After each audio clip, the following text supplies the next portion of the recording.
Hi everyone, in this video we're going to be talking about the reactions involved in ethanol metabolism, and then we're going to look at how ethanol consumption causes hypoglycemia.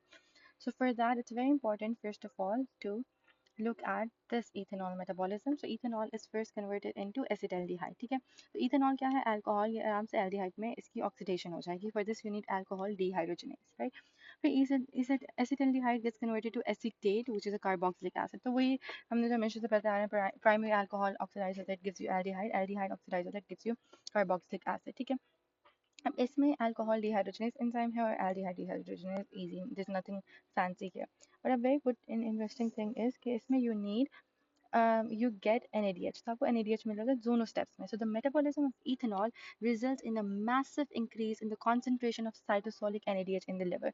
So just learn this as it is. इसमें learn करने वाली कोई बात नहीं है. You just should be able to phrase it this way. So the metabolism of ethanol, it results in a massive increase in the concentration of cytosolic NADH in the liver particularly. अब ये जो NADH है ना, ये काफ़ी ज़्यादा दूसरे reactions को प्रमोट करता है, जैसे पायरुवेट को लैक्टेट में कन्वर्ट करने के लिए, if you can recall, मैंने बताया था कि NADH यूज होता है.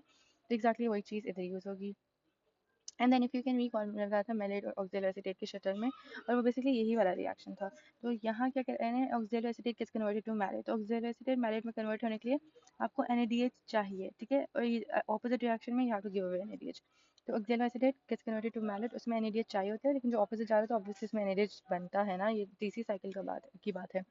तो फिर ऑक्जेलोएसिटेट से मैलेट में उल्टा जब जा रहे थे ना, मैलेट से ऑक्जेलोएसिटेट नहीं, ऑक्जेलोएसिटेट से मैलेट, तो ये आपने किसी ना सोचना, तीसरी साइकिल को दिमाग में रखकर सोचना है. सो इन दोनों में आपको NADH यूज हो जाता है. इफ यू कैन रिकॉल, अब इसमें ये क्या है, पायरुवेट. पायरुवेट क्या है? It's basically a gluconeogenic precursor.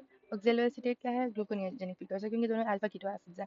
Lactate भी ग्लूकोनियोजेनिक प्रिकर्सर, ग्लिसरॉल जो होता है वो भी ग्लूकोनियोजेनिक प्रिकर्सर होता है. तो इसमें बेसिकली सारे ग्लूकोनियोजेनिक प्रिकर्सर्स यूज हो रहे हैं, all of them.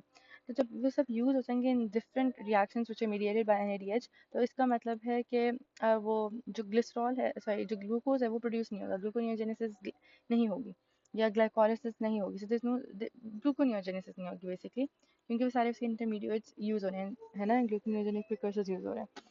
So this results in decreased synthesis of glucose, जिसकी वजह से hypoglycemia होता है. So this is basically alcohol-induced hypoglycemia. I hope that makes sense. The ethanol-mediated increase in NADH causes the intermediates of gluconeogenesis to be diverted into alternate reaction pathways. Exact sentence याद करें, it would be very helpful. Resulting in decreased synthesis of glucose. That results in decreased synthesis of glucose. That's it. बस इतनी सी story थी. And this is what I was talking about. Primary alcohol की oxidation होती है, aldehyde मिलता है, carboxylic acid. Secondary alcohol की oxidation होती है, ketone मिलता है. So that's oxidation. Do not forget that. ठीक है, ये वाली बात भी नहीं भूलना. ठीक है, कि जब ऑक्जेलोएसिटेट मैलेट में आता है तब NADH बनता है, तब NADH यूज होता है, सॉरी, यूज अप होता है. ठीक है, उसके बाद ये एसिटाइल कोई के आप फेट्स देख सकते हैं if you want to see. And this is alcohol related hypoglycemia. I'll read from the book what they're trying to convey. They're saying कि another thing about hypoglycaemia is an alcohol intoxication. इसके अक्सर alcohol intoxication के लिए symptoms आते हैं कि जो भी अल्कोहलिक पेशेंट होता है, या तो जो भी अल्कोहल के साथ इंटॉक्सिकेटेड होता है, उसमें क्या क्या चीज़ें देखने को मिलती हैं. वो बहुत एजिटेटेड होते हैं, they have a very agitated behaviour, agitation हुई होती है. फिर उनकी जजमेंट बहुत इम्पेयर्ड होती है, तो their judgment is impaired. They have quite impaired judgment. फिर कम्बैटिवनेस, कि they are very like combative and all of that. So combativeness होती है, impaired judgment होती है, and then there is agitation. So because of these three things, अब कहा जाता है कि अच्छा, ये मतलब इनको देखकर usually these are known as alcoholic traits, कि alcoholism की ये traits हैं, ये तीन चीज़ होती हैं. But अभी science में if you go deep into it, you'll understand कि ये alcohol इंटॉक्सिकेशन की वजह से नहीं है, this is because of hypoglycaemia. तो ये जो तीनों ट्रेस मैंने आपको बताया है, एजिटेशन, फिर मैं आपको बताइए impaired judgment, फिर combativeness, this is because of not alcohol intoxication but because of hypoglycemia. तो hypoglycemia हुआ, अब alcohol intake हुआ तभी तो hypoglycemia हुआ, hypoglycemia हुआ, right? That makes sense. So hypoglycemia में ये तीन चीज़ें थी. So alcohol consumption can also those patients who are taking alcohol, ठीक है, उनको they should be very careful, and they should know that they are at a greater risk of developing hypoglycemia.